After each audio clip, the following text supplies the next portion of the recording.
My paper focuses on the economic and psychology behind human trafficking.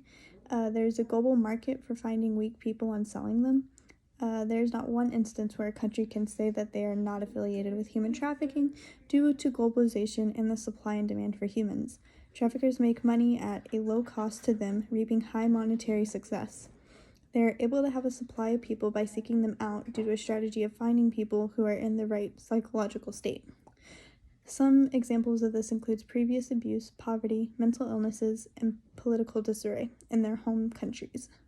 Through the use of qualitative and quantitative data used from multiple sources, this paper highlights the monetary value of human life. And then I'm going to scroll down to my step 6.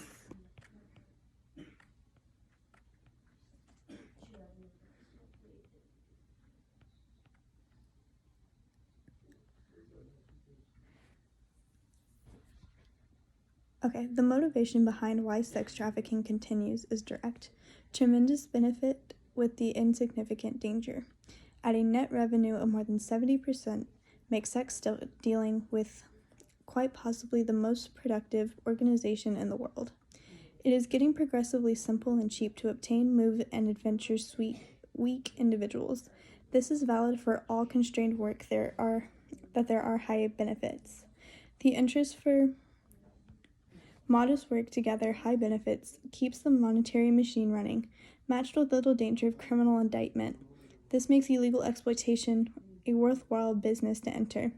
The interest for trafficking people is an issue that should be attended to and disposed of. Moreover, organizations all throughout the global economy need to expand an expense of human casualties in order to make a higher profit. Meanwhile, innocent individuals are winding up in weak conditions where they are misused. This isn't the manner in which the world was intended to be. The International Labor Organization assessed that illegal exploitations all around the world produce around 150 billion in illicit benefits a year. From sex trafficking alone, 99 billion and 51 billion are from forced labor. The report additionally assessed yearly benefits produced per casualty were 21,800 for sex trafficking and 4,800 for casualties dealt for in development. These include assembling, mining, and utilities. There is little accuracy found in account for how many people are actually trafficked per year, as a large part of the business is underground. In Wheaton's research, she explores Elihu's conclusion that applies destitution, absence of schooling, and urbanization and centralization of instructive and work openings, social reasoning and demeanor, conventional practices, abusive home behavior at home, corruption, political clashes, and trouble and getting visas are all reasons for illegal exploitation. In both the global and public business sectors, choices to move depend on the insight that wages and openings in different regions are higher than those inside of where they're living. Wheaton also looks at Roy's model and how it portrays how laborers sort themselves among business openings. It is contingent on their ability level or human resources. Positive actions and migrations happen when people with more significant levels of training choose to relocate on grounds that wages for high expertise occupations are higher in another space. Adverse determination happens when less educated people move, since compensation for low gifted positions are higher in another space. Wheaton states the vital ramifications of the Roy model as the overall result for the abilities across nations decides the expertise creation of the work stream. This is additionally valid for the overall result for abilities across various regions inside a country.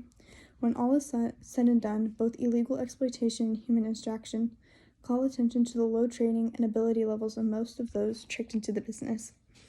This is conceivable because in reality, government migration limitations are focused on the low-talented transits. As a rule, both illegal exploitation and human trafficking bring up a low schooling and expertise level of most of those moving unlawfully. This is possible because the reality of government movement limitations are focused on low-talented transits. This implies that negative migration is happening and low-gifted laborers are relocating, with at least some expectations of higher wages and objective regions. Human traffickers play off this push and pull dynamic. They use the dynamic as an enlistment devices that guarantee a superior life and expand freedom. Survivors of human trafficking, who are generally poor and frequently uneducated, are not in a situation to recognize ahead of time that the guarantees of financial freedom are indeed lies or ridiculous distortions. Obliviousness and naivety, alongside desperate financial conditions, make these individuals helpless against traffickers. Without a doubt, illegal exploitation addresses an intense intersection of weakness and misuse. Human dealers partake in a monopolistic market, providing an item in numerous structures.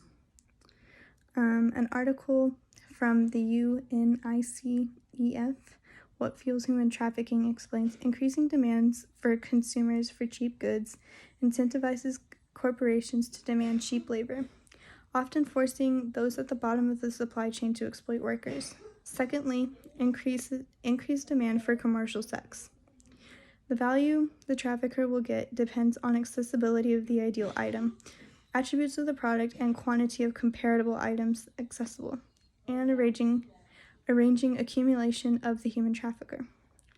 At exceptionally low cost, human traffickers will be reluctant and unfit to supply dealt people since costs surpass income. On the off chance that dealers' expenses don't charge, an increment of costs got prompts expanded benefits, and in this manner an expansion in the numbers of human trafficked people provided. Managers willing to utilize human trafficking casualties face the dealer's vertical slanting stockpile bin, since the business is attempting to diminish where it costs the business to sending inclining request bins to zero or high. A company will likely argue the benefit of purchasing trafficking individuals. According to Jones, trafficked victims can be found for various sectors of the U.S. economy, including prostitution, sweatshops, factories, and service industry. Work managers are willing and ready to recruit various measures of work at different wages. Wheaton's research reports remuneration of representatives was 56.5% of U.S. GDP in 2006. This includes the lowest pay permitted by law. After some time pay, danger pay, or other. Since work is a huge piece of business costs, a little expansion in the expense of labor can essentially expand the expense of creation and abundant benefit. Managers may look for human trafficked people as a less expensive work source. An example given by the Jones research. Working in construction in Japan are paid only about 40% of what Japanese workers would get, but the wage can be as much as 10 times what those workers would earn in Thailand.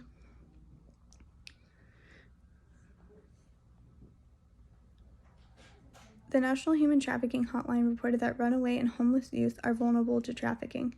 A study in Chicago found that 56% of prostituted women were initially runaway youth, and similar numbers have been identified for male populations. Runaway and destitute youth come up short on a solid, strong organization, and runaway to new conditions are especially in danger of human trafficking. Runaway youth are frequently drawn closer by dealers at transportation centers, covers, or other public spaces. These dealers claim to be a sweetheart or utilizing pretend love to evoke business, sex, or administrations from the person in question. Outside nations who are human trafficked inside the United States face remarkable difficulties that may leave them more powerless to human trafficking and misuse. The hotline reported in 2013 32% of calls with high markings of illegal exploitation referred to far-off nationals. Enrollment specialists situated in homes nations every now and again require such huge enlistment and travel expenses that casualties become exceptionally obligated to the selection, representatives, and human traffickers. These charges are expanded a long way past cost to make monetary unsteadiness and reliance on the new manager or human trafficker. The traffickers influence the non-conveyability of many work visas, just as the absence of knowledge of environmental factors, laws, rights, language, and social comprehension to control and control casualties.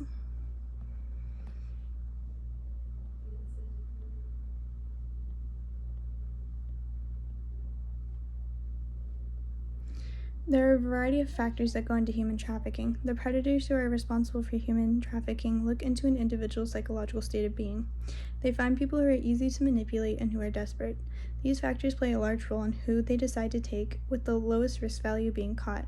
Oftentimes, it is people who have previously been abused or in a destitute state of living. They then use fear tactics and shame over their victims to keep making a profit. The supply and demand for humans allocate for dehumanization to continue.